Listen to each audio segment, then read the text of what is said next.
ಕೊನೆಗೆ ಒಬ್ಬವ ಅವರ ವೀರಗಾಥೆಯನ್ನು ರೂಪಕದ ಮೂಲಕ ತಿಳಿಸಲು ನಿಮ್ಮ ಮುಂದೆ ನಿಂತಿದ್ದೇವೆ. ಒನಕೆ ಓಬವ್ವ ಅವರು 18ನೇ ಶತಮಾನದಲ್ಲಿ ಚಿತ್ರದುರ್ಗದ ಕೋಟೆಯನ್ನು ರಕ್ಷಿಸಿದ ಧೀರ ಮಹಿಳೆ. ಇವರು ಯಾವುದೇ ರಾಜ್ಯದ ಮಹಾರಾಣಿಯಾಗಿದ್ದವರಲ್ಲ. ಇವರು ಕೋಟೆಯ ಕಾವಲುಗಾರನ ಹೆಂಡತಿ, ಅಂದರೆ ಸಾಮಾನ್ಯ ಗೃಹಿಣಿ. ಒನಕೆ ಓಬವ್ವನವರ ವೀರಗಾಥೆಯು 18ನೇ ಶತಮಾನದಲ್ಲಿ ಚಿತ್ರದುರ್ಗದ ಭವ್ಯವಾದ ಕೋಟೆಯ ಹಿನ್ನೆಲೆಯಲ್ಲಿ ನಡೆಯುತ್ತದೆ. ಮದಕರಿ ನಾಯಕರು ಆಳುತ್ತಿದ್ದ ಈ ದುರ್ಗಮ ಕೋಟೆಯನ್ನು ವಶಪಡಿಸಿಕೊಳ್ಳಲು ಮೈಸೂರಿನ ದೊರೆ ಹೈದರಾಲಿ ಹಲವು ಬಾರಿ ಪ್ರಯತ್ನಿಸಿ ವಿಫಲ ಮಾಡಿದರು. ಆ ಸಮಯದಲ್ಲಿ ನಡೆದ ಒಂದು ರೋಮಾಂಚನಕಾರಿ ಘಟನೆ ಇತಿಹಾಸದಲ್ಲಿ ಓಬವ್ವನ ಹೆಸರನ್ನು ಶಾಶ್ವತಗೊಳಿಸಿತು. ಚಿತ್ರದುರ್ಗದ ಕೋಟೆಯು 7 ಸುತ್ತಿನ ಕಲ್ಲಿನ ಗೋಡೆಗಳಿಂದ ರಕ್ಷಿಸಲ್ಪಟ್ಟಿತ್ತು. ನೇರವಾಗಿ ಕೋಟೆಯನ್ನು ಮುರಿಯಲು ಸಾಧ್ಯವಾದ ಹೈದರ್ ಅಲಿ ಕೋಟೆಯ ಒಂದು ರಹಸ್ಯ ಕಿಂಡಿಯ ಬಗ್ಗೆ ತಿಳಿದುಕೊಂಡನು. ಈ ಕಿಂಡಿಯ ಮೂಲಕ ಒಬ್ಬೊಬ್ಬರೇ ಸೈನಿಕರು ಕೋಟೆಯ ಒಳಗೆ ನುಗ್ಗಬಹುದು ಎಂದು ಆತ ಸಂಚು ರೂಪಿಸಿದನು. ಕಥೆಯು ಹೀಗೆ ಮುಂದುವರಿಯುತ್ತದೆ.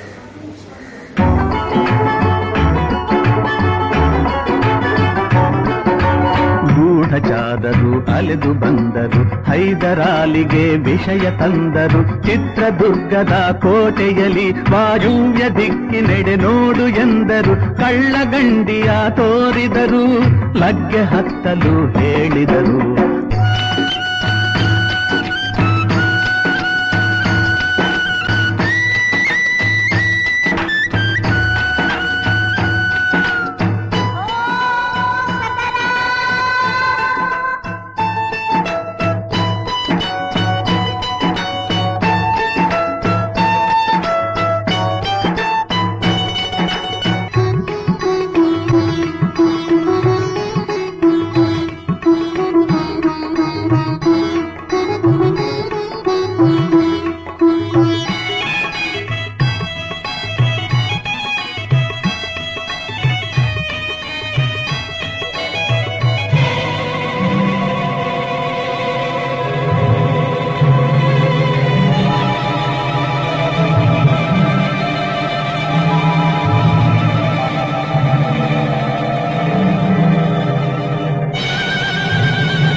ಒನಕೆ ಹಿಡಿದಳು, ವೀರಗಚ್ಚೆಯ ಹಾಕಿ ನಿಂದಳು. ದುರ್ಗೆಯನ್ನು ಮನದಲ್ಲಿ ನೆನೆದಳು, ಕಾಳಿಯಂತೆ ಬಲಿಗಾಗಿ ಕಾದಳು. ಯಾರವಳು ಯಾರವಳು ವೀರವನಿತೆ ಆ ಓಬವ್ವ. ದುರ್ಗವು ಮರೆಯದ ಓಬವ್ವ, ತೆವಳುತ ಒಳಗೆ ಬರುತ್ತಿದೆ ವೈರಿ. ಒನಕೆಯ ಬೀಸಿ ಕೊಂದಳು ನಾರಿ, ಸತ್ತವನನ್ನು ಎಳೆದು ಹಾಕುತ್ತಾ ಮತ್ತೆ ನಿಂತಳು ಹಲ್ಲು ಮಸೆಯುತ್ತಾ. ಬೈರಿ ರುಂಡ ಚೆಂಡಾಡಿದಳು, ರಕ್ತದ ಕೋಡಿ ಹರಿಸಿದಳು.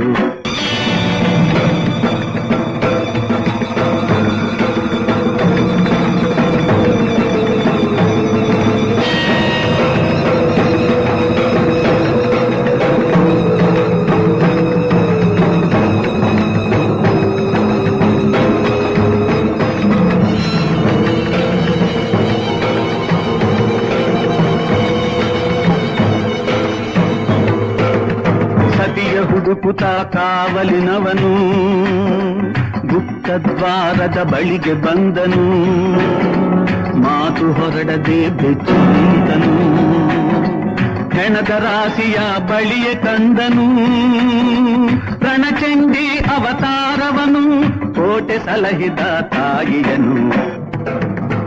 ಹೈದರಾಲಿಯ ಸೈನ್ಯ ನಮ್ಮ ಕೋಟೆಯನ್ನು ಮುತ್ತಿದೆ, ಹೋಗಿ ರಣಗಾಳಿಯನ್ನು ಊದಿ.